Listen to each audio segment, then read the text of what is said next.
My name is Joanne Clague and I'm a type 1 diabetic. And Joanne, how did you first find out that you had diabetes? Well, I was 17 years old. I went to see my doctor for a routine checkup and they found the sugar in a urine sample. And what happened then? What was the next step? A nurse came round to my home on the Monday morning and I gave myself my first injection of insulin there and then. So I didn't have that awful thing of having to go into hospital and all of that. I was able to do it from home that first morning. And it went from there. I'd been losing weight. I thought it was fantastic, I was 17. I was stuffing my face all the time. I've got a very sweet tooth. I like my cake. But losing weight, and I did actually go down to about 6 stone. But when it's gradual, you don't really appreciate it or even realise it. But that was the reason why I wasn't putting any weight on. Incredibly thirsty all the time, drinking water all the time.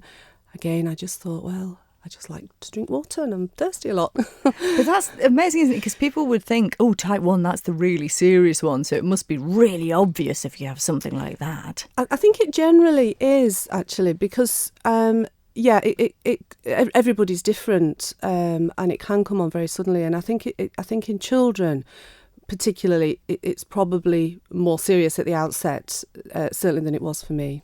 And did they say why they thought you had it? Was there something that brought it on, or was it a condition that had been underlying for a long time? No. There are a lot of theories about type 1 diabetes. One is that a virus such as chickenpox, for example, could bring it on, or a stomach upset. So no one really knew.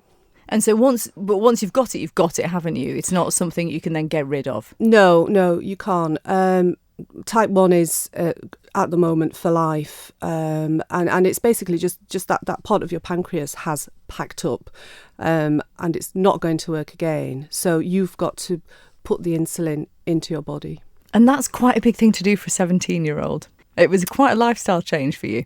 It was, yeah. Actually, I had the best piece of advice I've ever been given was my diabetes consultant. After that initial period where the nurse came round and I learned how to do the injections and so on, I went to see the consultant at the hospital in Sheffield. And he said to me, your diabetes doesn't control you. You control your diabetes. And that was just such a fantastic piece of advice. And when you say you control your diabetes, assuming you mean with the insulin itself that you're injecting yourself, but also your diet, you must have had to be quite aware of your diet, were you? I think provided you eat healthily, you can eat anything as a type 1 because you're putting the insulin into your body. Like I said, I've got a very sweet tooth, so yes. You can still have your cake. I can still have my cake, yes. I just have to make sure that I have the correct amount of insulin for it.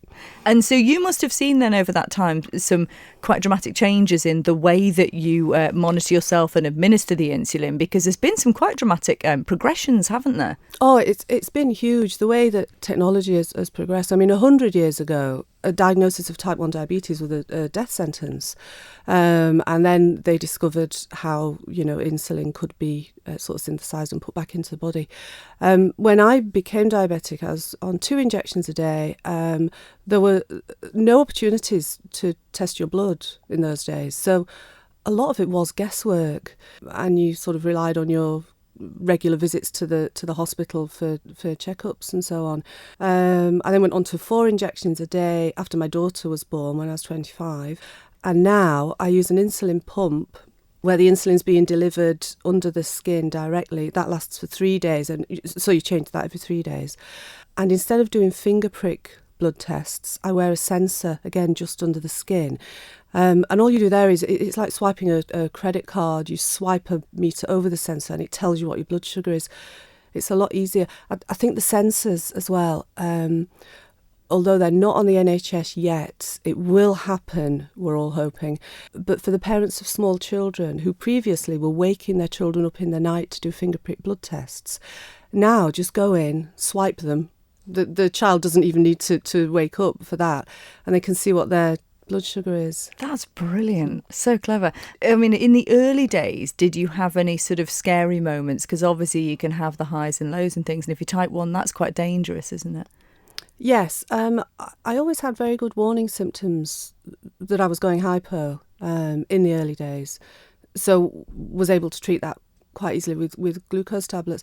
I've never really had anything. I've had it for over 30 years now, and I've never really had an issue with it. And so you're also the chairman of the Manx Diabetic Group. How did you get involved with that? Oh, well, that was that was a few years ago. I'd gone up to the diabetes centre to have the pump fitted. So I was switching from injections to pump therapy.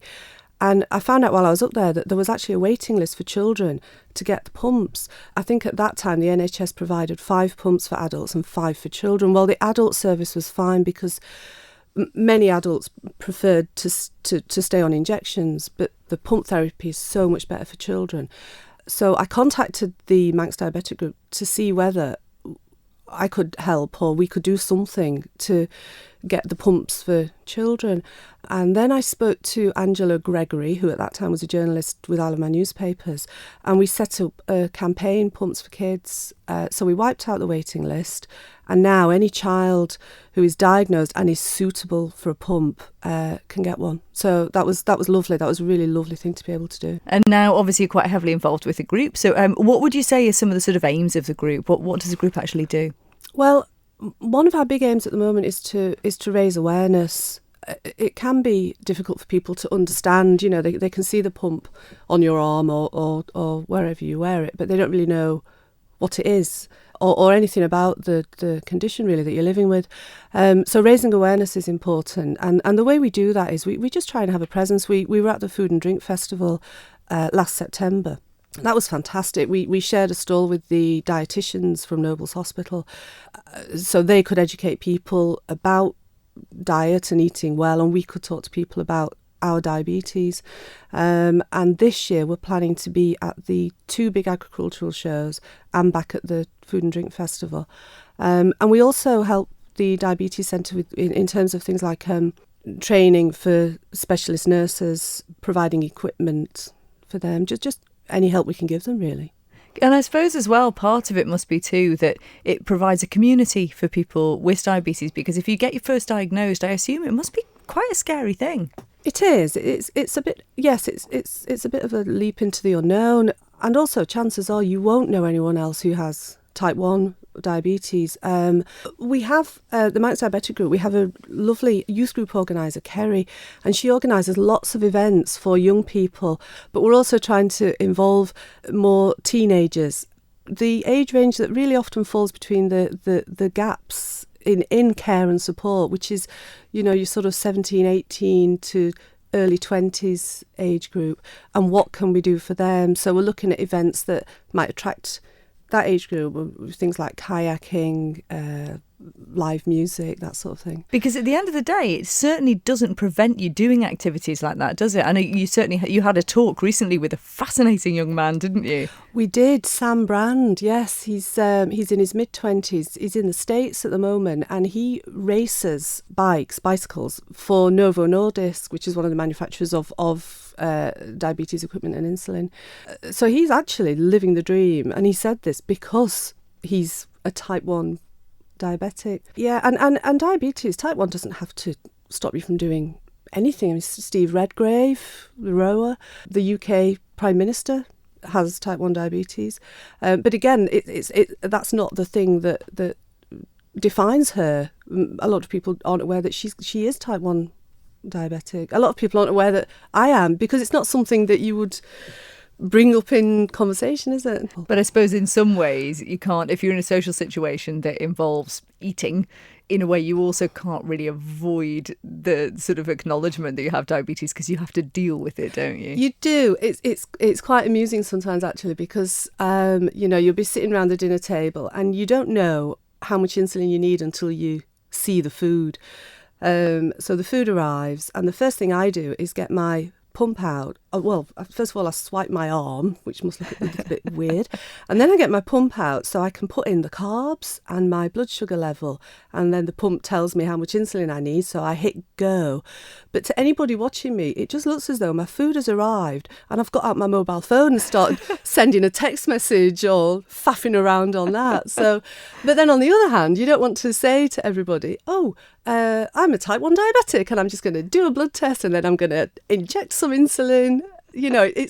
Sometimes it's a little bit awkward, but not half as awkward as it was where it was a finger prick blood test and then you'd be getting a needle out and flicking a syringe. Yeah. So if people want to get involved in the group or become part of the sort of community, how can they do that? Well, we're always looking for volunteers to help us when we're at events. It's always nice to have people help us. Anyone can get in contact with us. We're just about to relaunch our website, actually. We have a lovely techie person on the board now. They're all volunteers. It's fantastic, the work that they do. So we've had a bit of a rebrand and the website will be online soon.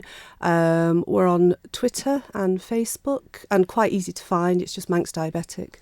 And what's this Mother's Day event then? Tell us more about that. Oh, yeah, this is going to be lovely, actually. And again, people can find out about it through Facebook and Twitter. But we're just going out to Silverdale, a bunch of children going out to a ceramic studio. The people at the cafe there are going to lay on some food for us. And we've got the whole afternoon for people just to come along and make something nice for their mum. And as someone with type 1 diabetes, what sort of advice would you give someone who maybe has just been diagnosed themselves? I think the same advice that I was given, which is, it's a shock, but don't let it define you. You're in charge of it. Get as much information as you possibly can and have the odd piece of chocolate cake.